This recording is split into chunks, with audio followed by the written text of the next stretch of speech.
My name is Claire Mahon. I'm the Executive Director of the Global Human Rights Group based in Geneva.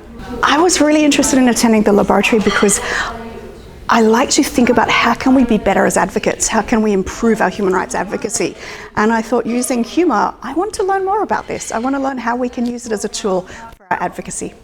I think, if I'm honest with myself, another secret goal was to think about how we can use humour to heal some of the work that we are doing. The work we do as human rights advocates is very difficult, and I know with my colleagues we often use gallows humour as a way of coping with the work that we do. And so I wanted to learn about not just how can we use human rights to be better advocates for the issues, but also how can we use it to be better advocates for ourselves? How can we use it as a coping mechanism, as a way of building resilience, and a way of building solidarity and community for human rights activists?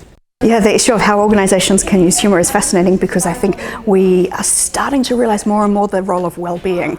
We're starting to understand the impact of vicarious trauma, the burnout and stress that happens in our industry, and so how can we address both individual and organisational well-being? And sometimes we have this idea of bringing the whole self to work, but sometimes that can be difficult, and on an organisational level, maybe becoming a bit more light-hearted, being able to poke fun at ourselves, not be so serious all the time, could be a way of helping deal with some of that stress that our organisations cope with.